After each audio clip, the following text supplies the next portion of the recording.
नमस्कार students, I am Varsha Gupta.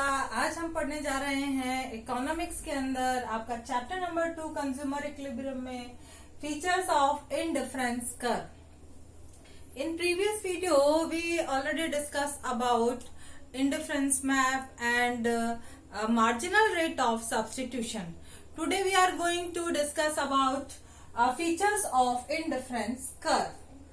First feature is indifference curve has a negative slope.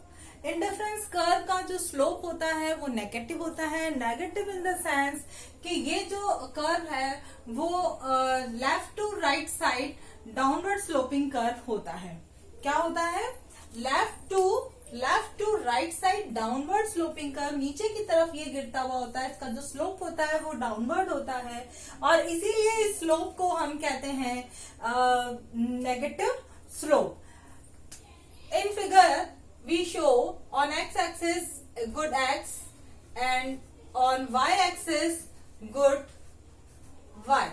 Okay, at the point A shows OX1 commodity of good X and OY1 commodity of good Y। A point हमें show क्या कर रहा है कि consumer जो है वो OX1 units तो गुड X की कंज्यूम कर रहा है और OY1 क्वांटिटी में Y गुड्स की क्वांटिटी कंज्यूम कर रहा है। दो गुड्स हैं उसके पास, एक गुड X है और दूसरा गुड Y है। तो ए पॉइंट पर उसका कंजम्पशन कितना है? OX1 तो X का है और OY1 Y का है। At the point B OX2 X का है और OY2 Y का है। यहां पर हम देख रहे हैं कि जब X गुड की कमोडिटी, जब X गुड की यूनिट्स इंक्रीज होती है, जब X गुड का कंजम्पशन इंक्रीज होता है तो Y गुड का कंजम्पशन क्या हो रहा है? डिक्रीज हो रहा है। क्यों हो रहा है? क्योंकि कंज्यूमर अपना जो सेटिस्फेक्शन लेवल है वो सेम रखना चाहता है। इसलिए जब भी वो एक गुड का कंजम्पशन इंक्रीज करता है तो दूसरे गुड का कंजम्पशन उसको डिक्रीज करना पड़ेगा, तब उसका level of satisfaction remains same. Okay, ये है हमारा नेगेटिव स्लोप, यानी कि left to right downward sloping curve. IC curve can not be, IC curve की कुछ कंडीशंस हैं जो कि कभी भी नहीं हो सकती हैं। ये हम कंडीशंस कौन कौन सी हैं इसको अभी हम आगे डिस्कस कर रहे हैं। First condition is horizontal. Horizontal in the sense parallel to X axis. जो आईसी कर्व है वो कभी भी एक्स एक्सिस के पैरेलल नहीं हो सकता। अब आप कहेंगे क्यों नहीं हो सकता? जैसे ये हो रहा है वैसे ये भी होना चाहिए। तो ये क्यों नहीं हो सकता है इसको हम प्रूव करते हैं। देखिए, this is suppose IC curve हमारा अभी है एक्स एक्सिस के पैरेलल है। तो यहाँ पर क्या हो रहा है? एक्स एक्सिस पर हमने लिया है गुड एक्स और वाई एक्सिस पर हमने लिया है गुड वाई। तो इस पर अगर हम दो पॉइंट्स ले लेते हैं इस कर्व पर, सपोज हमारा आईसी कर्व है ये, और इस पर we have 2 points A and B. Okay, this is x1 and this is x2 and this is y1 at the point A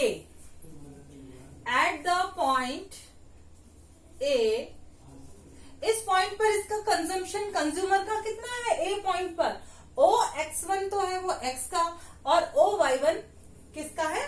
y का। OX1 plus OY1। Okay, and next one is at the point B। At the point B point पर इसका consumption कितना हो रहा है? देखिए, OX2 plus OY1। ठीक है, यहां पर क्या कर रहा है? OX2 तो वो X कमोडिटीज को कंज्यूम कर रहा है और OY1 जो यूनिट्स हैं वो Y कमोडिटी की कंज्यूम कर रहा है। अब आप देखिए कि A कमोडिटी का सेटिस्फेक्शन ज्यादा होगा या B कमोडिटी का, सॉरी, ए पॉइंट पर सेटिस्फेक्शन लेवल उसका ज्यादा होगा या बी पॉइंट पर सेटिस्फेक्शन लेवल ज्यादा होगा? डेफिनेटली अगर आपको चूज करना हो कि आप जितना भी आपके पास पैसा है उसमें आपको ये दोनों ऑप्शन मिल रहे हैं, ए ऑप्शन भी मिल रहा है और बी ऑप्शन भी मिल रहा है। अब आपके ऊपर डिपेंड करता है कि आप ए ऑप्शन को चूज करते हैं या बी ऑप्शन को चूज करते हैं। तो आप कौन सा ऑप्शन बेटर चूज करेंगे? आप चाहेंगे कि मैं बी को चूज करूं। क्यों करूं? क्योंकि बी पॉइंट पर जो आपका सेटिस्फेक्शन लेवल है comparative to A point is more than है। लेकिन अब जबकि बी पर सेटिस्फेक्शन लेवल ज्यादा हो रहा है ए के कंपैरिजन में, तो ये इंडिफरेंस कर्व तो हो ही नहीं सकता, क्योंकि इंडिफरेंस करके सभी पॉइंट्स पर सेटिस्फेक्शन लेवल इक्वल होना चाहिए। ओके, तो हेंस वी प्रूव्ड कि जो IC curve can not B horizontal और पैरेलल टू एक्स एक्सिस। इसी तरह से हम एक बी इसका पॉइंट और ले सकते हैं कि it can not be a vertical straight line, vertical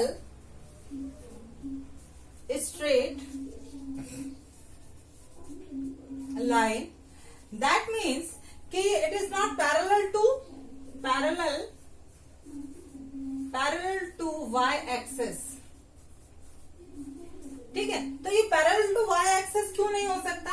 देखिए, इसको भी अगर हम इसको इस तरह से ड्रॉ करते हैं diagram, this is our IC curve. Suppose this is our IC curve and at the point A, we have 2 points A and B, and at the point A consumer consumes Y commodity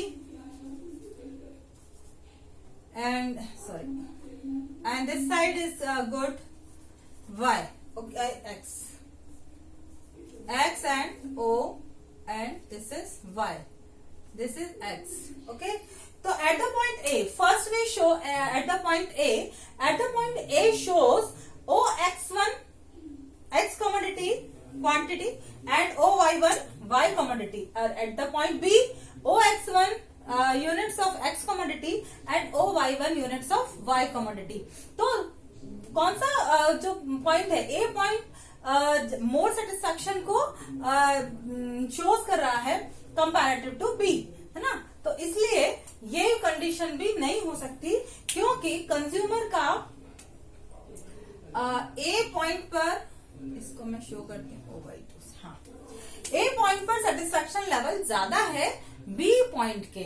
B point पर satisfaction कितना है? OX1 plus OY1, और ए point पर वो कितना consume कर रहा है? OX1 और OY2। तो किस पर वो ज्यादा क्वांटिटी कंज्यूम कर रहा है? ए पॉइंट पर। तो ए पॉइंट का सेटिस्फेक्शन लेवल ज्यादा है, यानी ए इज ग्रेटर देन बी, इसलिए ये वर्टिकल स्ट्रेट लाइन भी नहीं हो सकती, क्योंकि इस पर भी कंज्यूमर का लेवल ऑफ सेटिस्फेक्शन इक्वल नहीं है। आज के लिए इतना ही। हम कल के वीडियो में इसको और आगे ले जाएंगे और इसके और फीचर्स के बारे में जानेंगे। Thank you and have a nice day.